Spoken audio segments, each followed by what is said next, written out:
بسم الله الرحمن الرحیم ګرانو کتونکو په حسن خان ډیجیټل کې یو واری بیا تاسو ته هرکلی په د پاکستان او د افغانستان ترمنځ د دوحه نه پس په ترکیه په ښار استنبول کې مذاکرات او دا مونږ چې د وخت کې خبرې کو په سکرین باندې به تاسو تخکاری ما سره یو نوموړی افغان څېړنکار وحید فقیری صاحب دا وخت دی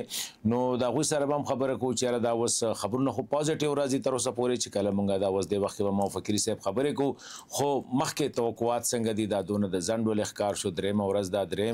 یوې ورځې خبرې به خو هغه درېمه ورځ پورې راللې نو په دې ټول صورتحال را روانه کې د امن حوالې سره پاکستان افغانستان ترمنځ د ښه تعلقاتو حوالې سره چیرې داسې څه خوشبیني شته څه امکانات شته په دې به خبرې کوو فقیري صاحب ډېره مننه سلام درته وایم جی تشکر حسن خان صاحب نو سلامونه هم ومنئ فقیري صاحب نن د مذاکراتو چې کوم دی درېمه ورځ هم ختم شول نن هم دا چیرې لکه د 11 بجو نه سحر د ترکیه په ټیم بیا شو چیرې لکه هغه لږ لیټ شو د لنچ نه پسې مذاکرات باقاعده طور باندې شروع کړي نو تاسو سره تر دې دمه څه خبرونه دي چې په ښه ډګر باندې روان دي که نه پاکستان بعضې رسنۍ او بعضې سوشل میډیا اکاونټ چې کوم دي خو ډېر داسې چې کوم تصویر پیش کوي نو وایي چیرې لکه مطمئنه نه دي جی حسن خان صاحب تر اوسه پورې واقعا هم ځینې راپورونه به منفي او مګر دغه اوس ستاسو د خبرو په تایید خبرونه بیرته مثبت اړخ نیولی دي او د افغانستان د طلوع نیوز چې ډېر مطمئن سورسونه دي منابع دي د هغه په قول چې د دغه خبرو په اخر کې به یو ګډه اعلامیه خپره کیږي په دې کې به دا اوربند چې اوس موجود دی دا به تمدیدیږي لارې به خلاصیږي او د ښه نیت د ښودلو دپاره به ځینې بندیان ازادیږي او داسې معلومیږي چې خوشبیني ډیره سوې ده و خبرو ته د خبرو و نتیجې ته خوشبیني ډیره سوې ده هغه منفي اړخ چې پرون و یا څو ساعته مخکې و هغه تر ډیره حده پورې راکم سوی دی او ځینې راپوران هم دا وایي چې د ترکیه او نورو په کومک دا خبره سره راټولیږي او بل خبره دا هم د حسن خان زه فکر کوم چې په دواړو خواو کې هم د افغانستان په خوا کې او هم د پاکستان په خوا کې د اوږده جنگ لپاره اشتها نشته اشتیاق نشته د اوږده جنگ حوصله هم نشته نو او زه په خپل هرکلی کوم زه د یو عمومي اوربند هرکلی کوم د لارو د خلاصولو هرکلی کوم زه فکر کوم چې دا د دواړو خواو په ګټه دی بالکل فقیري صاحب دا خبر مو بالکل ټیک وکړه او جنگ چې کوم دی ما په خیال د مسلو حل هم نه دی او نه په جګړو باندې مسلې حل کېږي مسلې که بیا هم جګړه کې بیا به هم راځي یو بل سره به کینی او خبرې اترې به کوي خو بنیادي که تاسو وګورئ د پاکستان بنیادي مطالبات چې کوم که تاسو لږ په هغې خبره وکړئ چې آیا افغان چې کوم یا د طالبانو کم وفد دی هغوی به په ځکه چې خبرې دام راتلې پرونه داسې چېره په هغې کې کله کابل مطمئنه نو کله کندهار مطمئنه نو او خاص کر د ټي ټي پي په حوالې سره یا د بیلې په حوالې سره نو تاسو ګڼئ چې په دې باندې به پرمختګ وشي خاص کر د منیټرینګ سیسټم چې کوم دی یعنې د څارنې کم نظام دی په هغې باندې به دوی دغه شي او بل سره متفق شي بل لار نشته یعنی که غواړي دواړې خواوې غواړي چې دا مسله په خبرو حل کې په مذاکراتو حل کې باید یو داسې میکانیزم جوړ سي چې هغه دواړې خواوې قناعت باندې وکړي د دواړو خواوو دپاره د منلو وړ وي او د دغه اوسني مشکل د حل دپاره یو حل لاره ولري یو حل لاره ولټوي یو داسې حل لاره وي چې پاکستان هم په دغسې قانع سي او افغانستان هم زه فکر کوم چې شاید دواړې خواوې به کوشش کوي چې دا مسله کنټین کړي دا مسله پرې نږدې چې ډېره پراخه سي او ډېر وځنډېږي ډېر ځنډ یې موږ تاسې پوهېږو د منطقې خلک یو هم د منطقې د اقتصاد لپاره ډېر تاوان لري هم د منطقې د ثبات لپاره ډېر تاوان لري او بالاخره باید دغه مشکل چې دی دغه ګډ مشکل چې دی دا باید په خبرو حل سي یعنی زما خپل اصلي ټکی به دا وي چې د تروریزم یا دغه تشدد چې اوس په سیمه کې موجود دی د دې حل نظامی حل نه لري. دې ته باید یو سیاسي حل لاره پیدا شي او هغه دا چې هم پاکستان باید په دې برخه کې نرمښت وشوي د خپل خلکو سره د یو جرګې مسله راپورته کړي چې هغه څو ورځې دمخه د ښاغلي اپریدي هم په خپلو خبرو کې د پښتونخوا د خیبر پښتونخوا د اعلی وزیر هم دا خبره کړې ده. زه فکر کوم که چیرې دغه خبره وسي یعنی که چیرې پاکستان د خپلو خلکو سره و یوې جرګې ته کښېني دا به دغه مسله حل کړي، لارې به خلاصه سي او دا خلک به د دغه جبر او د دغه مشکلاتو څخه وژغورل سي. بالکل لکه تاسو چې خبره وکړه چې لکه د یو براډ بیس مذاکرات او هغه د هر طرف سره پکار دي چې دا مسله په خبرو حل شي. خو پاکستان چې کوم موقف دی هغه په دې حواله سره بالکل لکه واضح کړی دی. په دې پرون یو خبرم کې دی چې تاسو د نظر تیر شوی چې په ترکیه په مذاکراتو کې د طالبانو وفد چې کوم دی هغه دا یو تجویز هم پیش کو چې په دې کې مونږه د ټي ټي پی شامل کو. پاکستان وی چې دا هغه هیڅ ټیکس نشته دی، نه یو تنظیم دی، نه پاکستان هغه منی، هغه خوارج ډیکلیئر کړی، دا غوي سره د خبرو امکان نشته. خو مونږ له دا یقیندانی به تاسو راکوي چې تاسو به سرپرستی نه کوي د افغانستان د خاورې نه بدوي د افغانستان خوره بدوی نه استعمالي. اوس دا یو بنیادی سوال دی خو لکه زه په دې باندې نه چې تر اوسه پورې نه پوهیږم چې تر اوسه پورې د طالبانو موقف خو سخت موقف دا و چې دا دلته کې نشته، دا د پاکستان د کورنۍ مسله ده. نو اوس په څنګه دوی دې ته دغه وشي چې لکه دا دوی او ټي ټي پي تاسو ته پته ده افغانستان کې کده نو ډېر مضبوط تنظیم دی، نو دوی بس وکړي چې په دې باندې دوی بری عمومي. دا هغه اساسي ټکی دی، یعنی هغه اساسي ټکی د دغه مشکل هغه غوټه، هغه اساسي غوټه دغه ده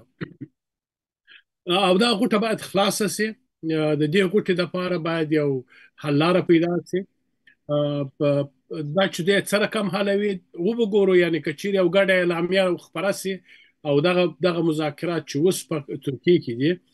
دا کامیاب ختم سي، داسې معلومیږي چې نو پر یو شی باندې باید حتما دغه موافقه سوي وي او تر یو حده پورې زه فکر کوم باید پاکستاني طرف دا منلی وي چې دا تر ډیره حده پورې داخلي موضوع ده، په داخله پورې ارتباط لري او که چیرې پاکستان دغه ماکسیمالیست جوړته وایي دغه موقف ونیسي بیا نو حل لاره نشته. یعنی که تاسو دغه پاکستان دا وغواړي چې دا مسله باید نظامي حل سي، دا خلک باید خپل وسلې کښېږدي، موږ سره هیڅ خبرې نه کوو، نه د ټي ټي پي سره، نه د هم د بي ال اي سره، دا دواړه تروریستان دي او موږ غواړو دا وځپو. بیا نو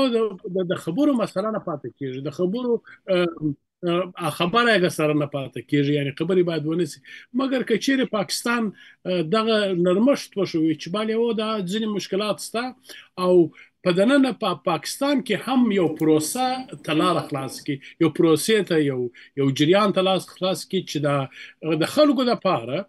د خپل د پښتونخوا کې او بلوچستان کې د خلکو لپاره د یو جرګې د یو شورا هر نوم چې پاکستان باندې یږدي، مقصد چې خلک دغه سیمې خلک راټول سي او د حکومت سره خبرې وکړي. دا د پاکستان په ډېر مشهور اخبارو کې هم یعنی لوستي دي چې دا خبره کوي چې دا زموږ دننۍ موضوع ده، دا زموږ داخلي موضوع ده، کورنۍ مشکل دی او موږ باید دغه مشکل لپاره یو کورنۍ دغه پیدا کو، حل پیدا کو. تاسو پوهیږئ چې ښاغلی ټرمپ هم ویل دي چې دا ډېره اسانه موضوع ده او که زه که چیرې اوس زه غواړم دې کومک وکړم. هسې چې ټرمپ پکې څه کوي شي دی هغه خو به بس ورته لږ وزګارېږم وایي د تایلنډ او دغه مسله مې هم حل کړی، اوس د پاکستان او افغانستان بیا خبره ده وی لږ ټایم را اخلم نو وي دې کې م ورځم او دا هم حل کوم. نو څه مو خیال دی ټرمپ پکې کردار ادا کوي شي؟ ټرمپ اول خو دا دی چې ټرمپ د طالبانو سره رسمي تعامل نه لري، رسمي رئیس نه رسمیت نه لري او زه فکر کوم چې دا به د ټرمپ لپاره ډېره مشکله وي چې په داسې یو مشکل کې ځان واچوي چې یو طرف دی په رسمیت نه پیژني او د یوه طرف سره یعنی بیخي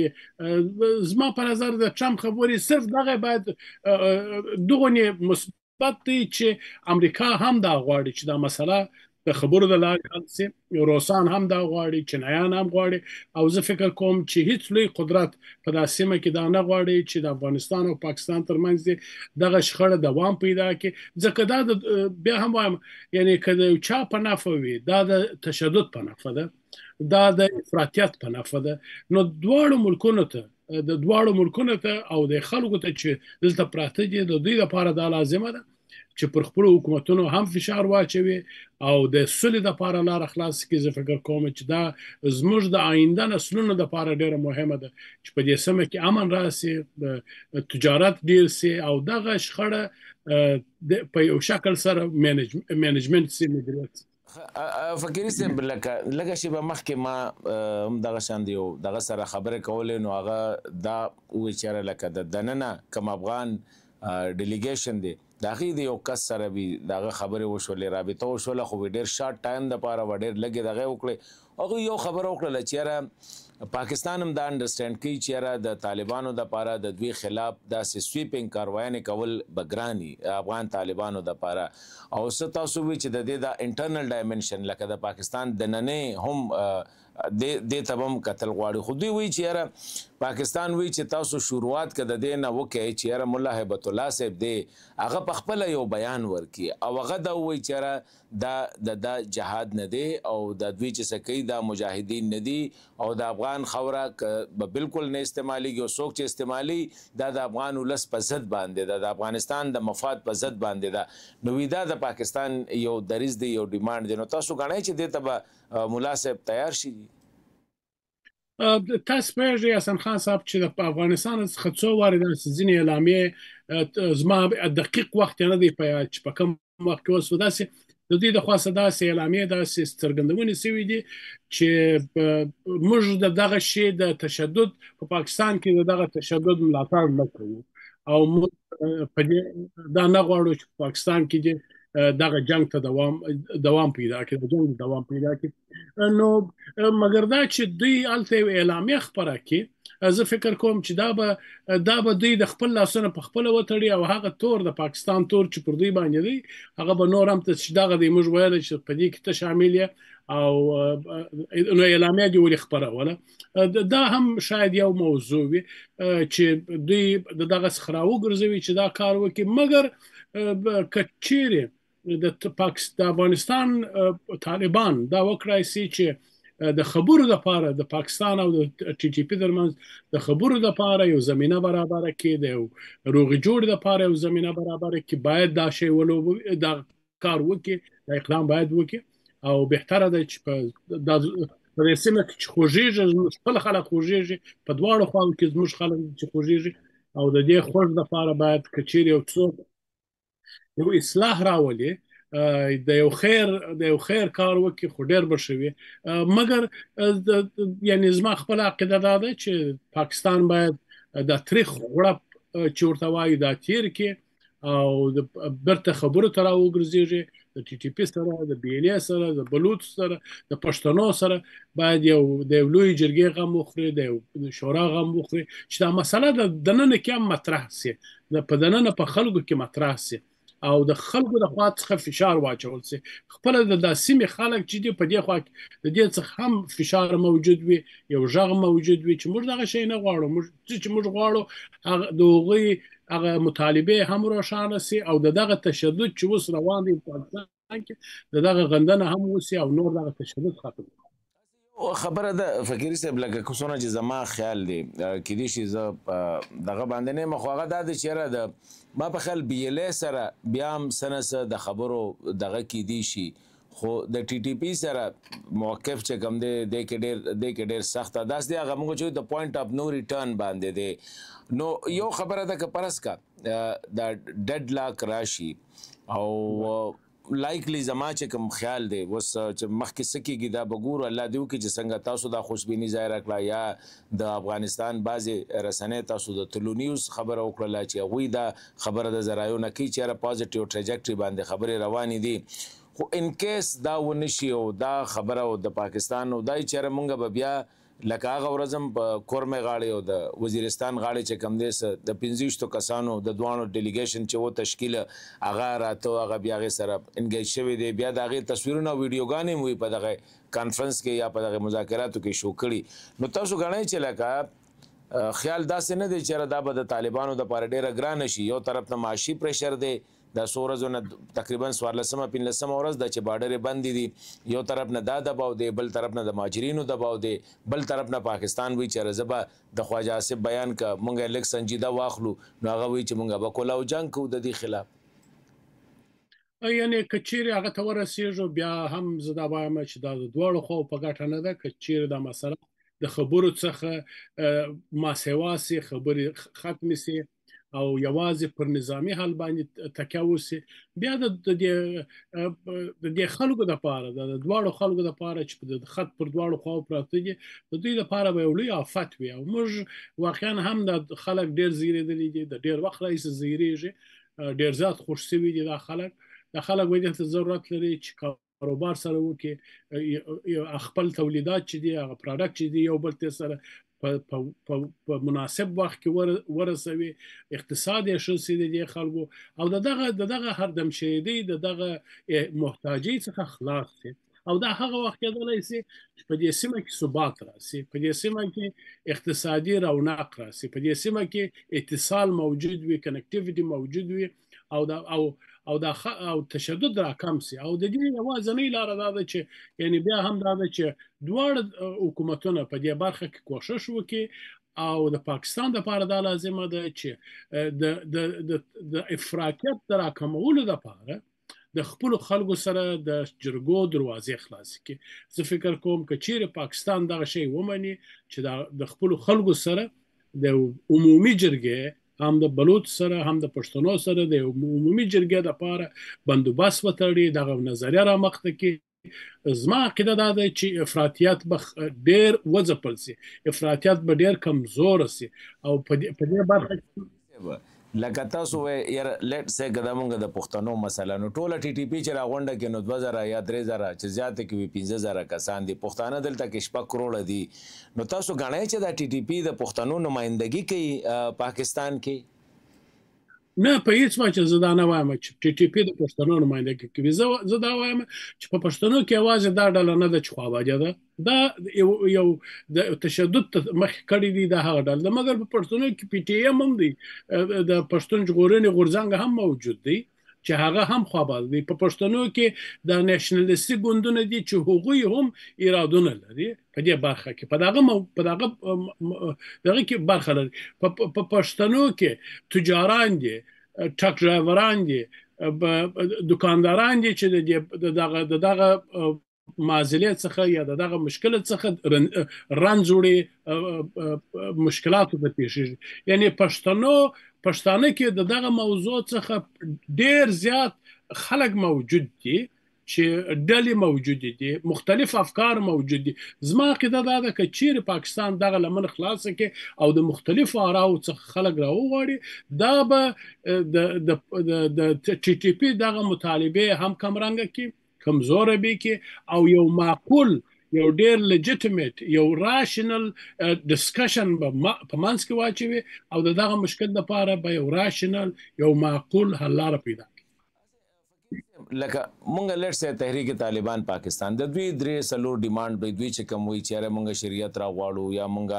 قبایلی سیمه چې کوم دی بیلول غواړو وغیرہ وغیرہ یا مونږ اصلاحه دوی مخکې کوم ډیماند راغلی او هغه چیرې مونږ ته د وسلې دغه راکې نو تاسو نه غواړئ چې د دې لپاره به خل ردی په ځای د دې چې په سلويخ 15 میلیون افغانان دا وخت په تشنج کې دي دلته کې چې کوم دی پاکستان 2 کروڑ د تقریبا 250 میلیون افغانان چې کوم دي هغه پاکستان په دې مصیبت کې دي نو خنه د چې دوی راشي او یو تحریک شروع کی سیاسي پاکستان کې تاسو چې کوم لکه وګورئ نو ان ډي ایم نه چې کوم دی عمره غویم سیاسي شو پی ټی ایم بم سیاسي شي مذهبي ګوندونه هم دي سیاسي دغه کې یو لار شته په آئین کې په قانون کې یو لار شته د احتجاج لار شته نو دوی له نه دي په کار چیرې راځي یو تحریک شروع کو که تاسو سره خلک شو نو خبره ده چې یو سیاسي تحریک ته بدل شي په ځای د دې چې لکه اخوام مصیبت کې د خلک او د خوام په مصیبت کې دي او کدا شی جاری وي نو افغانان به نور په مصیبت کې پاکستان به په مصیبت کې دغه د پاره چې د دوی دغه جذابیت چې دی یعنی دوی خو تاسو پیژې حسن خان صاحب چې دوی باید د دننه د جامعې څخه د ټولنې څخه ځینې خلک ځان ته راجلب کړي چې دا شی په لاره واچوي دا په پیرانیانو نه کېږي زموږ په اصطلاح باید دننه خلک د ځان ته ځوانان راجلب کړي خلک راجلب کړي چې د جنګیالي راجلب کړي وځان ته د دغه شی د راکمولو دپاره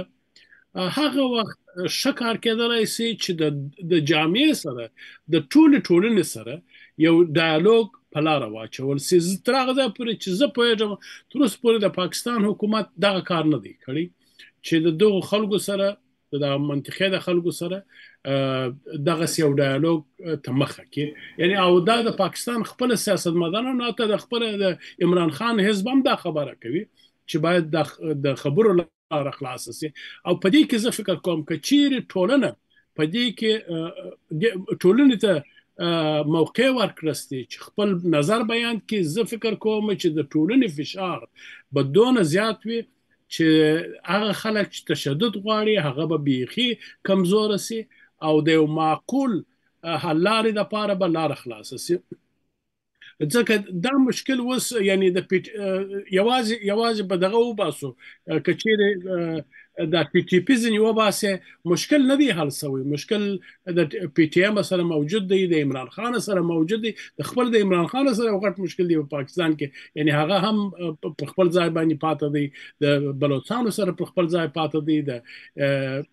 نېشنلستي ګروپونو سره یا احزاب سره د شایسته زما عقیده دا ده چې پاکستان فقیری صاحب لکه فقیری صاحب په یو سیاسي هیواد کې چې دا خو په هر هیواد کې خو لکه یو لارې د سیاست د لارې د خلکو کې خپل پیغام چې کوم دی خورولو د لارې خپل نظریه پروموټ کولو د لارې په میډیا په ذریعہ تقریرونو په ذریعہ د جلسونو په ذریعہ هغه عمران هم کوي هغه پی ټی ایم هم کوي ان ډي ایم هم کوي پښتونخوا هم کوي عوامي نېشنل پارټي هم کوي دا خو یې خو زه وایم د تشدد چې کوم دی لکه دا خو په موجوده تاسو څه خیال دی لکه ټي ټي پی به په دې حالاتو کې دې ته څونه وخت لګي چې دوی په پاکستان باندې قبضه وکړي دا کم حالات چې دي یا د پاکستان کم طاقت ته د پاکستان فوج سکیورټي ادارې یا ولس څونه به کېدی شي چې دوی په قبضه وکړي په پاکستان زه فکر نه کوم زما خپل عقیده دا ده چې د ټي ټي پی نظر چې دی یو ډېر اکسټریم او ډېر مینارټي پورې تعلق لري په د پاکستان په میجارټي او د پښتنو په میجارټي پورې اړه نه لري زما خپل عقیده دا ده چې د ټي ټي پی مطالبې چې دي د ټي ټي پی لاره چې ده په پښتنو کې هم ډېر زیات خریداران نه لري په پښتنو کې معقول سنټر موجود دی یو راشنل سنټر موجود دی هغه سنټر ته باید مراجعه وسی د هغه سنټر سره باید خبرې وسی او هغه سنټر هغه مرکز هغه ګروپونه هغه باید په دې پروسه کې شامل سي چې د پاکستان د حکومت سره خبرې وسی او پاکستان حکومت هم باید دغه سنټر د لا تقویه کولو لپاره زمینه برابره کې دغه اوس لاره چې زه فکر کوم چې دا درسته لاره نه ده د پاکستان شرقي سره زما عقیده دا ده که چیرې و د پښتنو و میډل ګراوند ته هغه معقول دغه ته الټرنیټیو ته اجازه ورکړل سي چې د پاکستان سره خبرې وسی او پر دغه مسلې باندې وسی زه فکر کوم چې د حل لاره به ډېر ښه حل لاره به راووځي هم د پاکستان په ګټه وي هم د منطقې په ګټه وي او تر ټولو مهم حسن خان صاحب دا ده چې د پښتنو په ګټه به وي د بلوچ په ګټه به وي او د افراطیانو په کمزوره کولو کې به ډېر مؤثر واقع فقیری صاحب د مطالباتو کې د افغان ډیلیګیشن یا وب د طرفه چې کوم یو مطالبه ده ما په خیال دا د دوی لپاره که د دوی د پاکستان مطالبه ومني نو د طالبانو د پاره او پاکستان د دوی د یو مطالبه وي چې پاکستان به د افغانستان د هوایی او د ځمکې چې کوم دغه د هغې وایلیشن به نه کوي، د هغې د حریم نقص به نه کوي. دا یو خبره ده، نه به د دوی مخالفینو ته اډې ځایونه ورکي، نه به خپل فضایي یا زمینی لارې ورکي. نو تاسو نه ګڼئ که دا پاکستان دې باندې دستخط وکړي او افغانان، نو د دوی دپاره دا ډېره د ګټې خبره ده چې آینده دپاره به که مخالفین نازي یا د سیاستدانان افغان سیاست مشران نازي او نو یا بل څوک راځي، نو دا به یو قسم لاغه دروازه به بنده شي، طالب ورته ولګي.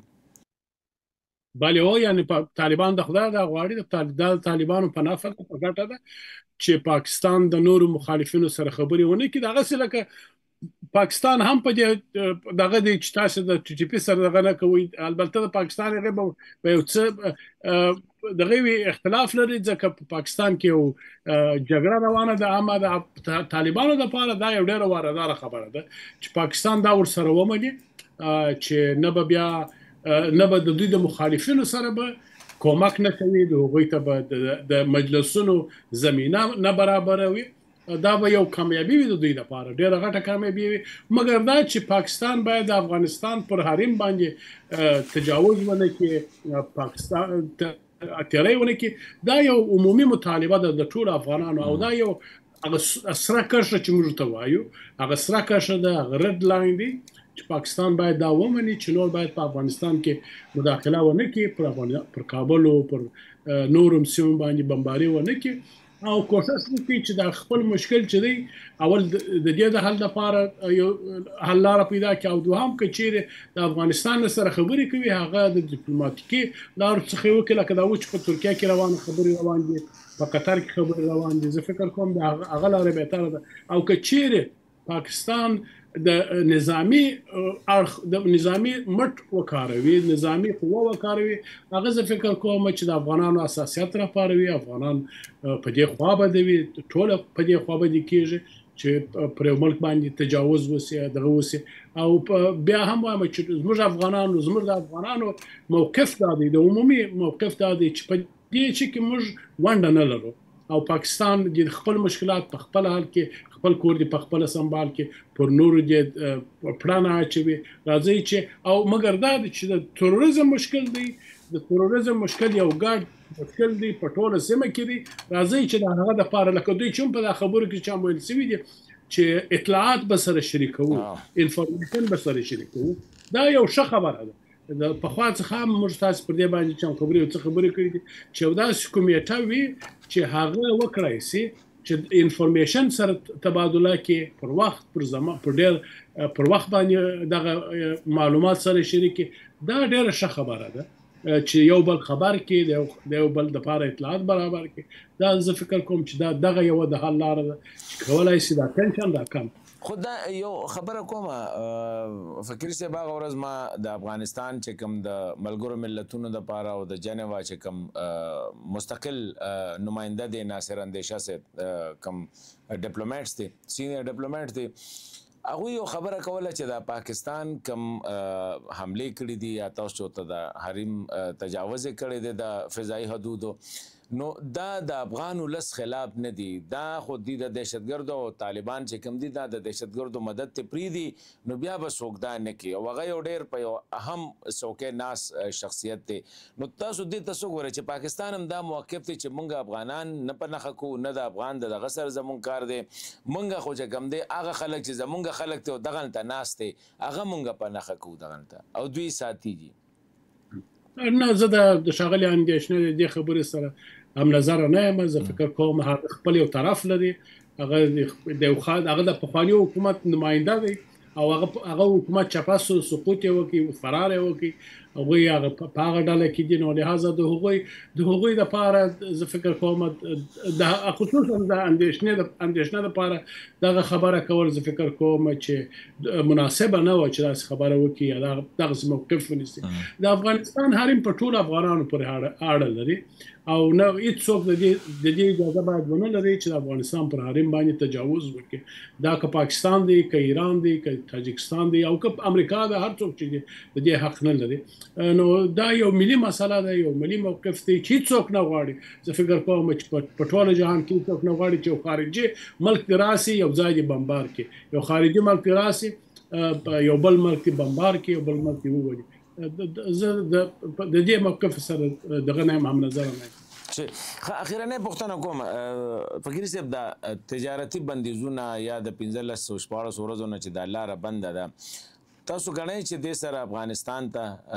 لکه پاکستان دا یو پرشر په دغه استعمالي د سره نقصان رسی افغانستان ته یا افغان حکومت ته طالبانو رژیم ته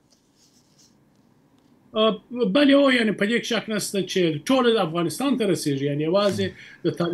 طالبان به یو څه ټاکس یا مالیات چاخلي هغه ګمرک کې چې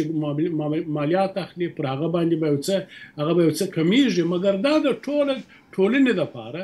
د ټول سکتور لپاره دغه تجارانو لپاره د ټرک ډرایورانو لپاره د مستریانو د تیرو د ټانک یا ګاز سټیشن لپاره د هوټلیانو لپاره دغه څه کاروباریان چې پر دې لار باندې دي د دې ټول لپاره یو زیان رسوي بل خبره دا د فابریکو لپاره د هغه فیکټوریز چې د شان تولیدوي افغانستان ته رالیږي د افغانستان میوه یا څه چې پاکستان یعنی دا د ټول اقتصاد لپاره د دواړو ملکونو د اقتصاد لپاره ضرر لري او په ټوله کې زیات ضرر د خلکو لپاره دی چې پر دا خط باندې ژوند کوي او په دغه کاروبار باندې اوسېږي دا دغه بیچارهګانو لپاره ډېر لوی نقصان دی په دغه خاطر هم یعنی واقعا حکومتونه به څه تاوان کړی وي مګر تر ټولو زیات تاوان د افغان ولس کړی دی پاکستان خلکو کړی دی د پاکستان بورژوازي د افغانستان بورژوازي د ډېر زیات تاوان کړی دی فقیری صاحب ډیره مننه او اخره کې هغه ممکن دي چې دا سندره تاسو موریدلی وې څوک ته په خار او څوک په غره کې دوا وکي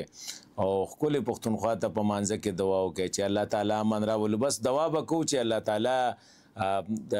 ټي ټي پی والدي دام د خبره خلک ته د پاکستان دی د پښتانه دي زیاتره پکې نو هغه تم د خبره پزله د خدای د رحم وبوتوي کی دا دوی چې ته ده نو د دوی د خدای پزله د رحم وبوتوي کی چیرې بس لک په امن کې شي اغم بچی لري انسانان دي خاندان دي فیملیز لري دلته کوم چې کمرې به ګناه دي اخو افغانان هم لک د امن دغه غواړي نو بس دوا بکو فقيري ثبوتن ډېر شکر ډېر مننه واقعا دغه خبر د بل چاره نه لور پرته لدی چې د لپاره کار وکړ ډېر شکر ډېر مننه فقيري صاحب یو جهان مننه ثانک یو ویری مچ